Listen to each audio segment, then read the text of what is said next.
नमस्कार, दंडवत प्रणाम। आता आपण रेसिपी करणार आहोत। त्याच्यासाठीचं साहित्य तुम्हाला दाखवते। हे घेतलं आहे चण्या डाळीचं पीठ आणि हा कांदा, लसूण आणि अद्रक आहे, हे कोथिंबीर, मोहरी, मिरची आणि जिरं। त्याच्यासाठी लागणारं चवीपुरतं मीठ घेणार आहे मी आणि तेल स्वयंपाकासाठी लागणारं। आता सगळ्यात पहिले कृती करून घेऊ। तर आपलं हे पीठ आहे ना चणा डाळीचं, हे मिक्स करून घेते पाण्यात। एक बाउल असं पीठ घेतलं, मिक्स करून घेते। हे एक तांब्या पाणी घेतलं आहे। याच्यात किती पाणी लागतं बघूया।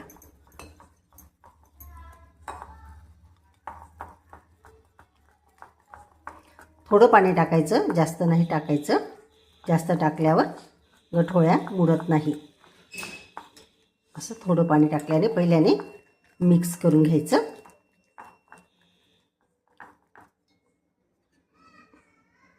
आणि आता जास्तच टाकायचं।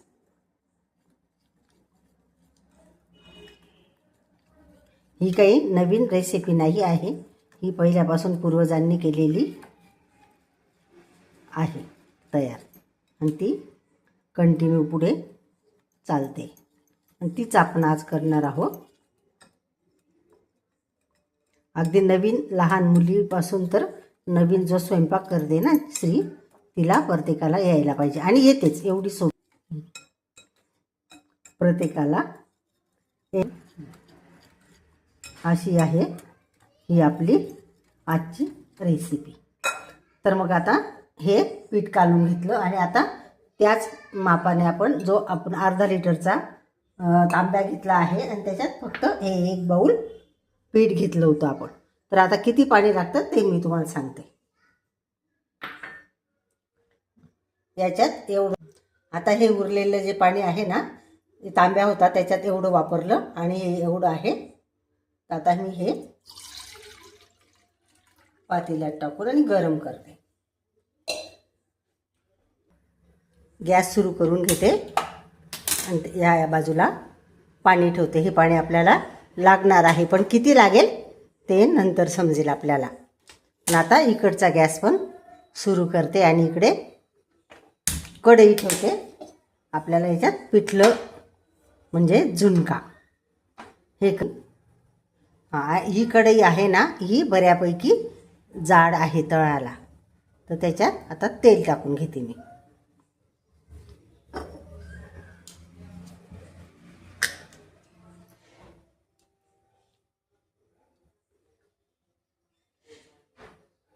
हे एवढं तेल टाकून घेतलं, आणि याला जरा तेल जास्तच लागतं, वरूनही लागतं, पण आता एवढं टाकून घेतलं।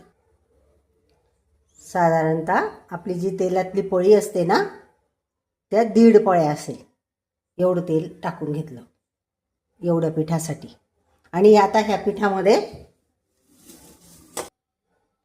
एवढी 1 चमचा हळद टाकून घेते। हळदीने कलर येतो, तुम्हाला माहितीच आहे, तिला चव राहत नाही, फक्त रंगासाठी टाकतो आपण। आणि मीठ मात्र नंतर टाकणार आहे। असं काढून घेते। आता ते तापलं आहे आपलं, त्याच्यामध्ये हे 5-6 कढीपत्त्याचे पानं धुवून स्वच्छ आणि कट करून घेतलेले टाकून घेते। बऱ्यापैकी तेल तापलं आहे, आणि त्याच्यामध्ये मोहरी टाकून घेते। मोहरी जास्त नाही टाकायच्या, फक्त हा 1 चमचा टाकायचा।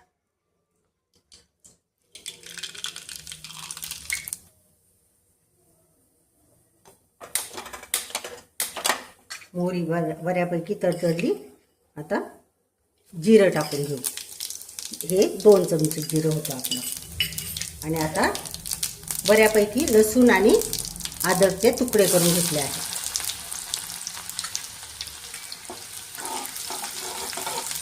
अशी छान अशी खमंग फोडणी झाली आहे आपली।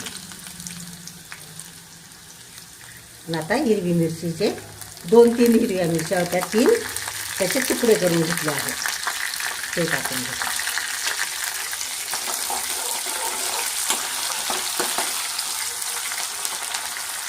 आणि आता कांदे कट करून घेतले आहेत. एक मध्यम आकाराचे 2 कांदे होते. एक बाउल झालं, मग त्याच्या काप झाले ते परतून घेते. 2 कांदे चिरून घेतले मी मध्यम आकाराचे. आता परतून घेऊ कांदे.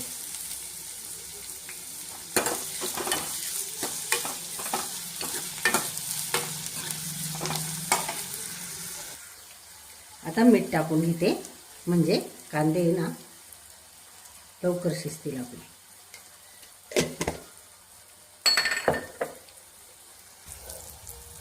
आता कांदा शिजला आहे आपला, म्हणजे तळला गेला आहे.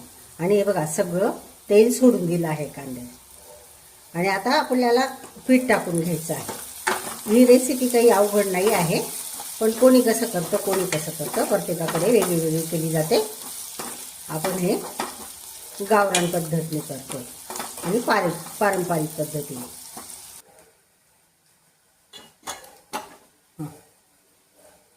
हे तिकडे ठेवलेलं पाणी गरम झालेलं आहे आपलं.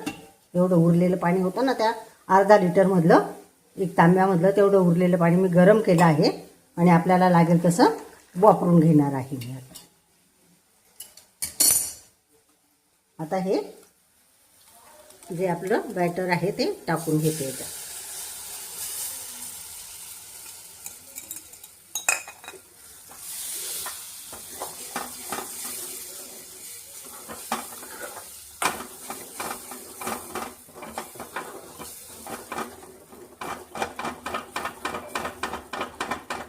आणि अजून पाणी लागेल आपल्याला थोडं.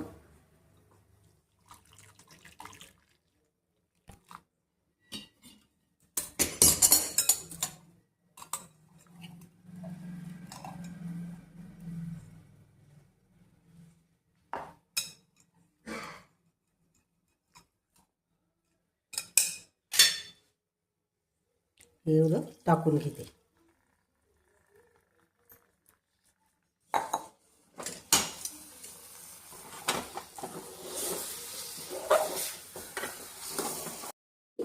एक घेरून घ्यायचं चांगलं. आपलं पिठलं आहे ना, घेरून घ्यायचं, म्हणजे गठोळ्या पडत नाही त्याच्यात. आणि मला वाटतं अजून थोडं पाणी लागेल.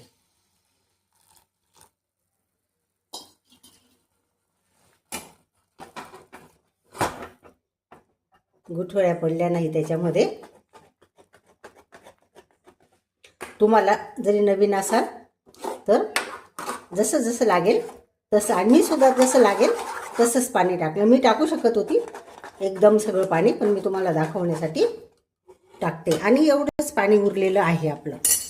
हे आता एवढं पाणी उरलेलं आहे, हे सुद्धा मी टाकून घेणार आहे. आणि आपल्याला एका बाउल पीठसाठी, एका वाटीसाठी आपल्याला अर्धा लिटर पाणी, 1 तांब्या पाणी लागूनच गेलं. असं छान असं झालं. मग जास्त पातळही नाही आणि अजून शिजेल ना ते, आणि जास्त घट्टही नाही. बघा किती सुंदर असं झालं. त्याच्यात मी आता हिरवीगार अशी कोथिंबीर बारीक चिरून घेतलेली टाकणार आहे. किती सुंदर असा कलर आला. याला आमच्याकडे पिठलं म्हणता, आणि मराठीत तर झुणकाच म्हणता, पण आमच्याकडे खानदेशी भाषा त्याला पिठलं म्हणता. आपल्याकडे काय म्हणता ते मला कमेंटमध्ये सांगा, कमेंट करून. आणि मीठ याला मी जेव्हा आपण कांदे शिजायच्या वेळेलाच मीठ टाकून घेतलं होतं, तेवढं मीठ याला पुरे होईल. तुम्हाला जसं लागेल तसं चवीप्रमाणे मीठ टाकून घ्यायचं आहे ना. केलेलं झुणका, त्याला कसं तेल सुटलं बघा, किती सुंदर परफेक्ट झालं आहे ते. याचा अर्थ असा आहे की ते परफेक्ट झालं आहे. तो नाही पातळ ना घट्ट, असं छान शिजून गेलं ते, आणि तेल बाहेर आलं त्याच्यापासून. चला तर चॅनलला लाईक करा, शेअर करा आणि सबस्क्राईब करा. बाय.